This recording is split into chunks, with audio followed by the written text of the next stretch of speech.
ඔබ සියලු දෙනාට සුබ නත්තලක් ප්‍රකාශ කරමින් මේ නත්තල් උත්සවය ගැන ඉතා කෙටියෙන් යම් විස්තරයක් බෙදා ගන්නට සූදානම් වෙන මම බ්‍රදර් ක්‍රිස්ටි ඩේවිඩ්. පැරණි ලියවිලි අනුව මෙසායා මීකා යන අනාගත වස්තු ජේසුස් වහන්සේගේ උපත ගැන සඳහන් කරලා තිබෙනවා. ශුද්ධ යෝහාන් 1:1 පරිදි ජේසුස් වහන්සේ 100ක් දෙවියන් වහන්සේ 100ක් මිනිසෙක්. පරණ ගිවිසුමේ නෝවාගේ කාලෙදී දෙවියන් වහන්සේ මේ මුළු පොළොවම විනාශ කර දැමුවා. ඒකට හේතුව මේ මිනිස්යන්ගේ අකීකරුකම. සියලුම සතුන් පහ විනාශ වුණා.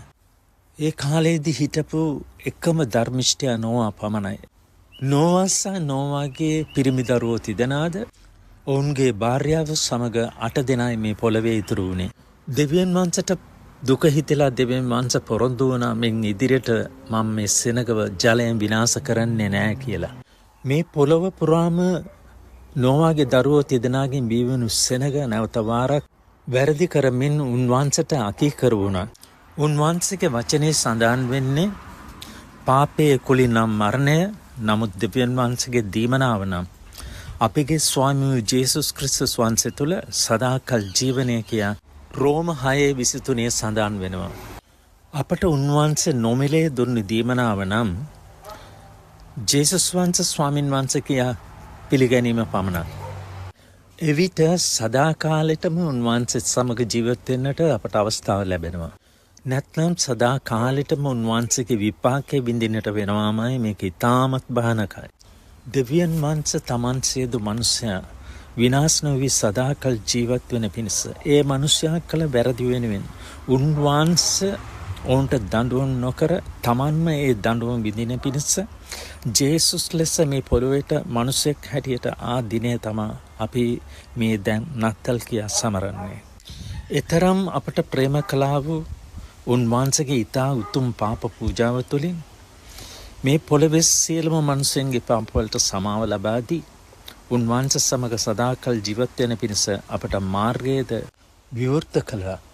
එහෙමනම් ජේසුස් වහන්සේ සමග සදාකාලීන සතුට, සාමය හා නිදාස තුළට ඇතුළු වීමට අවංක හදවතින් අපි කළ යුත්තේ ජේසුස් වහන්සේ මාගේ පාපය වෙනුවෙන් උන්වහන්සේගේ ජීවිතය පූජා කරමින් නැවතත් මරණින් නැගිටිනු බව සිතින් විශ්වාස කර ජේසුස් වහන්සේ ඔබගේ ජීවිතයේ ස්වාමීන් වහන්සේ බව මුකෙන් පැවසීම පමණයි. එනම් කෙටි ආඥාවක් මා සමග කරමුද? ආදර පියාණනි, මහාට ඇති අධික ප්‍රේමය නිසා මේ ලෝකයට මනුෂ්‍ය ස්වභාවයෙන් පැමිණ මාගේ පාපවලින් නිදහස් කරන පිණිස ඔබ වහන්සේගේ ජීවිතය පූජා කිරීම ගැන හිස නමා ස්තුති කරමි. ඔබ පමණයි මාගේ එකම ගැලවුම්කාර වූ ස්වාමින් වහන්සේ ලෙස මාගේ මුළු සිතින් විශ්වාස කරමි. මෙතෙන් පටන් ඔබේ දරුවෙකු වීමට ඔබ වහන්සේ මට දී ඇති ඔබ වහන්සේගේම වචනය නිසා ස්තුතියි. ජේසුස් වහන්සේගේම නාමයෙන් ආමෙන්. මේ පණිවිඩය ඔබේ ඥාති මිත්‍ර සහෝදර සහෝදරයන් දෙමාපියන් අතර ෂෙයා කර, ලයික් කර, කමෙන්ට් එකක් දාන්න. නැවත හමු වෙනතුරු ඔබ සියලු දෙනාට ජේසුස් පිටයි. ආමෙන්.